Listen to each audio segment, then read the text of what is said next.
Assalamualaikum warahmatullahi wabarakatuh. Perkenalkan, nama saya Galaseto Reka Deluhung dengan NIM 2006116355753 dari Offering A. Di sini saya akan memberikan tutorial mengenai pembuatan soal HOTS atau High Order Thinking Skill.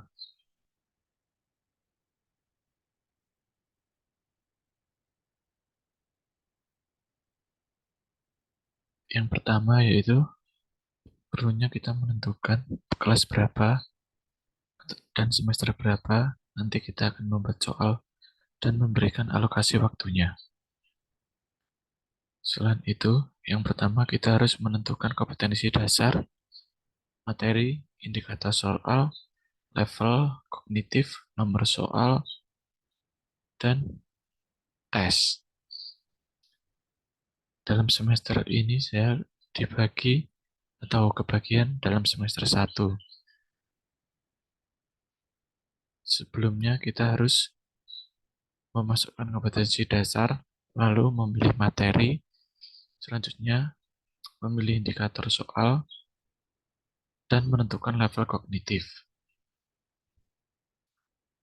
Dalam level kognitif ini dapat dilihat dalam tabel taksonomi Bloom. Nah, selanjutnya saya akan langsung menuju ke soal UTS untuk sekolah dasar kelas 2 semester ganjil. Yang pertama saya akan memberikan contoh level C3, yaitu tentang mengurutkan. Sebagai contoh, urutkan tahapan yang benar sebelum melakukan kegiatan olahraga, yaitu dengan A, B, C, D. Nah, siswa dilatih untuk belajar mengurutkan sesuai dengan level kognitif C3. Selanjutnya, selain dari mengurutkan pada level kognitif C3, yaitu dengan melengkapi kalimat. Sebagai contoh, contoh gerak lokomotor adalah berjalan, melompat, berlari, titik-titik, merayap, dan berguling. Siswa disuruh untuk mengisi kalimat yang kosong. Selanjutnya, yaitu pada level C4.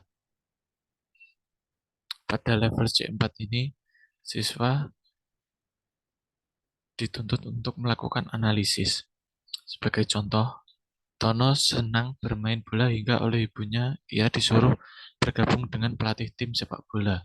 Ada beberapa teknik yang diajarkan oleh pelatihnya dalam menendang bola, yaitu menendang bola dengan kaki bagian dalam, kaki bagian luar, dan punggung kaki. Saat berlatih, Tono menendang bola dengan kencang dan melambung jauh. Bagian kaki yang digunakan Tono untuk menendang bola tersebut adalah, nah, siswa dihadapkan pada soal cerita yang mengharuskan siswa tersebut untuk menganalisis soal dahulu baru dapat mencari jawabannya. Ada lagi, beberapa murid kelas 2 bermain bersama saat kegiatan olahraga. Mereka bermain di atas kayu dengan membentangkan kedua tangannya.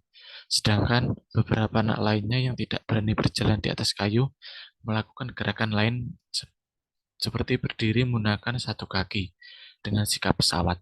Gerakan yang dilakukan murid tersebut adalah, nah, di sini siswa kembali lagi dituntut untuk melakukan analisis.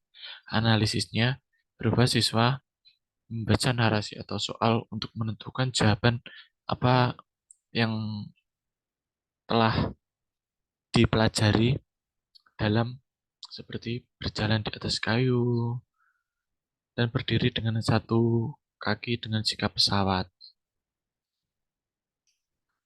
Selanjutnya, saya akan memberikan contoh pada level C5, yaitu dengan membandingkan. Sebagai contoh, bandingkan gerakan yang paling benar dari kalimat di bawah ini.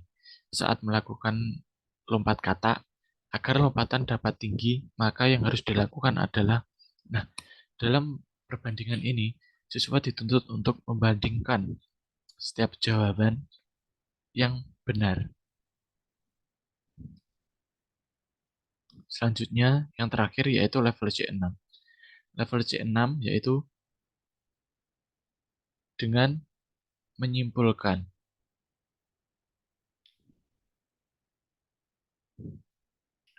Budi sedang bertanding lomba lari dengan teman-temannya, sebab kalah bermain gobak sodor karena kurang cepat dan merasa tidak maksimal saat berlari. Budi ingin sekali menang. Ketika berlari, agar semakin cepat, sikap tangan yang benar adalah siswa lebih dianjurkan pada aspek yang lebih tinggi. Sebagai contoh, yang telah saya tuliskan di bawah ini pada level kognitif, yaitu siswa diharapkan menyimpulkan, dapat menyimpulkan bagaimana sih cara berlari yang tepat agar siswa itu dapat berlari dengan cepat. Jadi lebih ke aspek yang lebih tinggi lagi. Dan soal yang terakhir, C6. C6 yaitu siswa diharapkan menyusun. Siswa dapat menyusun langkah-langkah gerakan yang telah dipelajari. Sebagai contoh, yang pertama, pegang bola dengan salah satu tangan. Kedua, tangan yang tidak membawa bola harus sejajar dengan bahu. Yang ketiga, lutut kaki kiri ditekuk dan kaki kanan diluruskan ke belakang. Bola dilempar dengan mengayunkan tangan sekuat mungkin ke arah depan. Berdasarkan pernyataan di atas, susunlah menjadi langkah-langkah melempar bola yang benar.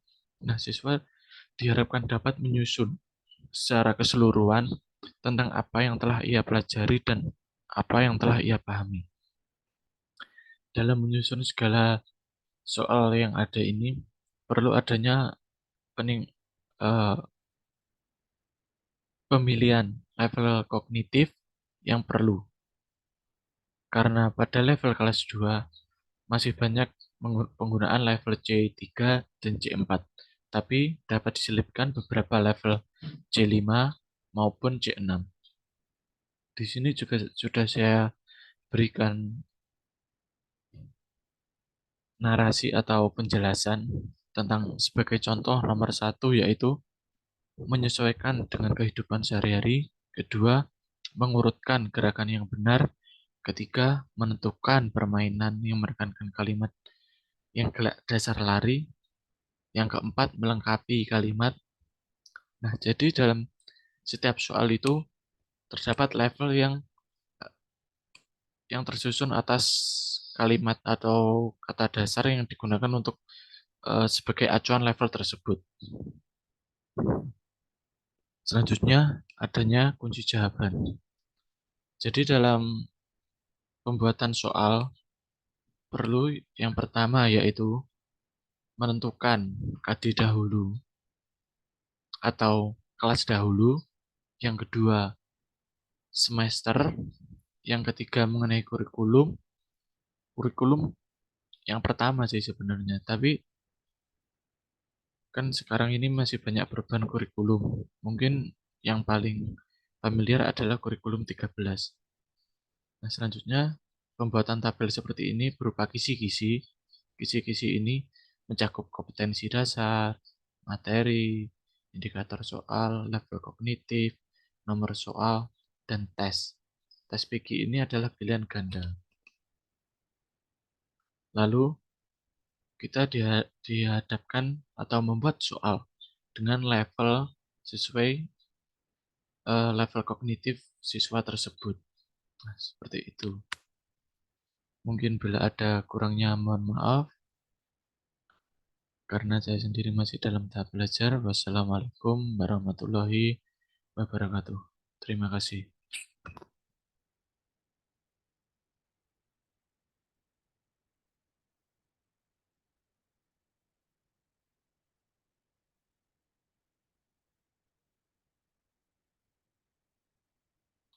Seperti itulah dalam pembuatan level atau penentuan level pada soal untuk kelas 2 SD.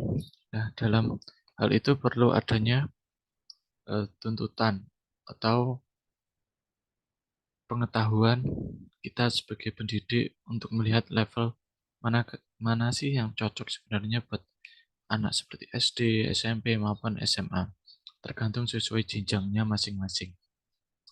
Sekian dari saya. Bila ada kurangnya, mohon maaf. Wassalamualaikum warahmatullahi wabarakatuh.